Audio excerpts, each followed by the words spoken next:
كل يوم نشد السير في أمل وعزم، فقلدنا التخرج كاد حلم، بل بلغنا في تخلده المعالي. ففي قسم عفوا يا أخي اعتذرت إليه. هل أنت أعمى أم أعينك مربوطة بالرباط؟ ألا تستطيع أن تسوق ناظرا إلى الأمام؟ عفوا يا أخي، والله عليم إن كابحة دراجتي قد تعطل وما كانت تعمل. إذا ماذا أنا أفعل؟ ألا ترى إلى ملابسي كم وسختها ومزقتها؟ أنا أعرف أمثالك جيدا، أنتم لا تمتنعون عما تفعلون حتى يلقي لنكم أحدا درسا. توقف أيها الصديق، أستحلفك بالله ألا تضربني وسامحني. توقف يا رفاق، ما لكما تتشاجران؟ يا خذ طريقك، من أنت حتى تتدخل في أمورنا؟ دعنا وشأنا.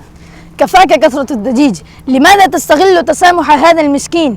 أنا لا أتدخل في أموركما، بل أحاول النصح لكما، وأريد إخماد النار التي أشعلها الشيطان فيما بينكما. يا أخي، في الحقيقة إن كابحة دراجتي كانت معطلة، حاولت توقيف الدراجة تماما ولكنها لم تساعدني في ذلك حتى اصطدمته، رغم أنني اعتذرت إليه كل الاعتذار، ولكن الأخ لم يقبل عذري وما زال يضربني. وأنتم أيها الأولاد ألا تخافون الله ولا تستحيون؟ بدل أن تصلحوا فيما بين أخويكم وأخذتم تلتقطون الصور وتسجلون الفيديو، ألا تعرفون ما هي المسؤولية التي تتوجه إلى المسلم مثل هذا الوقت؟ ألم تسمعوا قول الله جل وعلا حيث قال: وإن طائفتان من المؤمنين اقتتلوا فأصلحوا بينهما؟ لماذا لم يحرككم التفكر في قول الله المذكور؟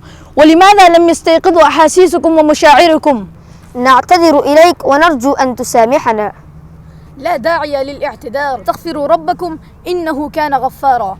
وأنتما كذلك تصافحا وتعانقا قبل أن تتفرقا.